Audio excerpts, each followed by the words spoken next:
Hi guys, my name is Dom, also known as Mustache Man, and I'm here to help developers get better at expressing their thoughts and ideas in the workplace. Today we're going to be looking at the daily stand-up meeting.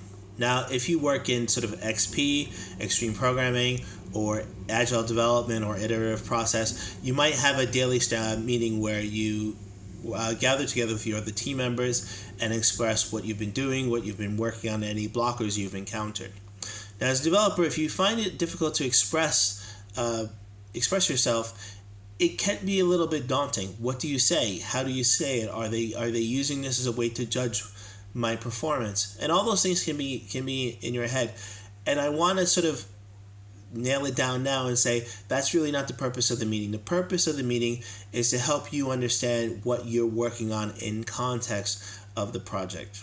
And it's really helpful to understand sort of what you're working on, what the other team is working on, how they fit together, and how you can maybe assist or facilitate with whatever knowledge that you may have picked up in a project that can help the other part of the team and therefore the other part of the project move forward. So it's not just about you reporting, but it's about you listening and being engaged. And so what I have is 5 tips that can help you stay engaged, get more benefit out of this meeting, and overall help your career as a developer move forward.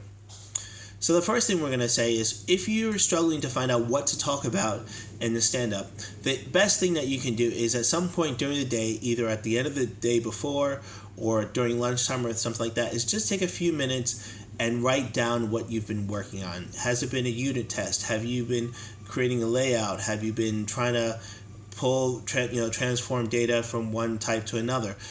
Those things that you think in your head, oh, that's not really important, they're actually important to bring to the table, because while you know what you've been doing, the other teams don't know.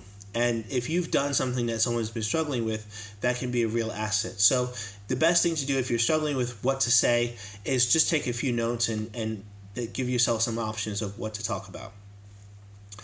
The second thing is owning your emotions. Now, at some point when we come to the meeting, we might be feeling happy, sad, frustrated, worried. We've just found our test is broken again, and we're not entirely sure. Own your emotions. And you don't have to sort of pour them all out at the meeting, but just sort of make a note of them. And if you start the meeting going, this is what I've been working on, I'm really frustrated because of X, or this may come out wrong because this is what's happened, that is entirely fine.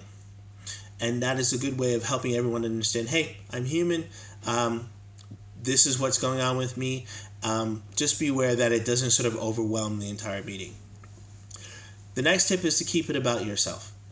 Now, most times in meetings, we've had 1 or 2 people who love to tell a very, very intricate story of the different characters around a particular problem or situation.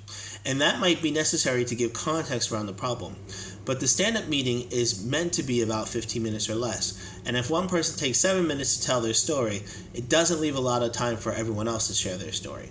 So if it's important to give context, make a note and say, this is a critical part that I'm saying. We can take the rest offline after this meeting and give opportunity for other people to share their information. And that's perfectly okay. But we really want to focus on keeping it about what you've been working on, what is your story up to this point. The next thing, and that kind of follows on from the whole idea about the meeting, is to ask questions and be engaged. And what I mean is this: if you hear that another team or someone else has been working on something that closely aligns, don't be afraid to ask. Don't be afraid to drop an email afterwards, or an instant message of some sort saying, hey, I heard this in the meeting. I'm working on this, or I'm approaching this. Can you offer some advice or something? The important thing to remember is that while you're maybe afraid or nervous about what you're going to talk about, is the other people in this meeting feel exactly the same way.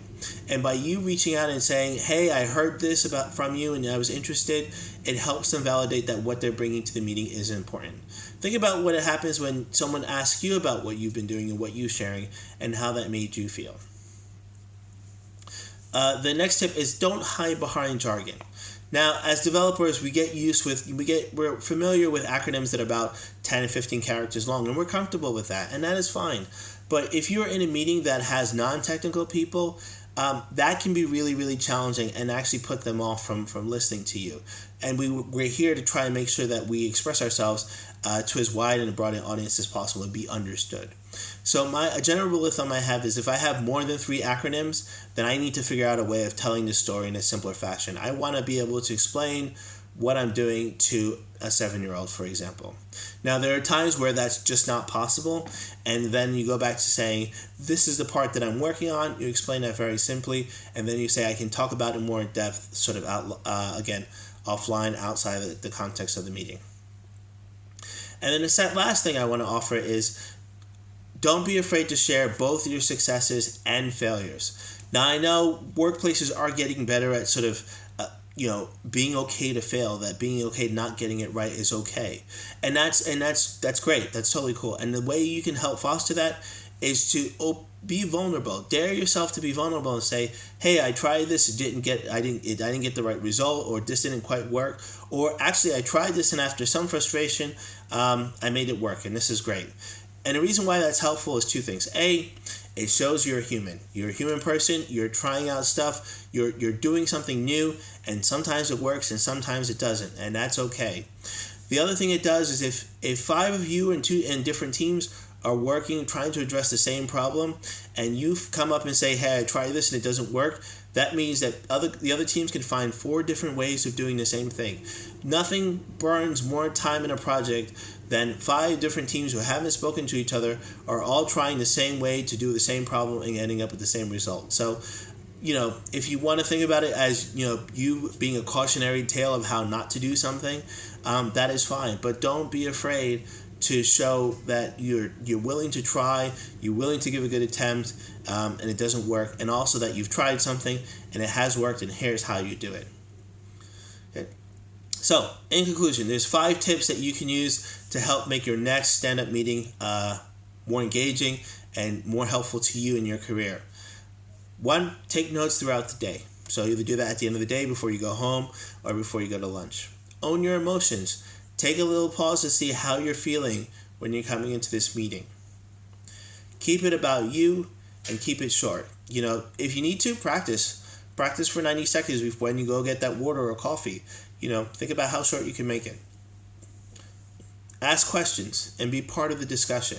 If you find something interesting, let someone know, either in email or on a phone call. I like phone calls, but just let them know that, hey, I was listening and I thought that was interesting. Don't hide behind jargon. Keep it simple, and be vulnerable. Be brave enough to announce both the times you did succeed and the times you didn't. That's all for now. I hope this has been helpful to you. If it has, please subscribe to the playlist below so you can get a notification when I send out some more videos.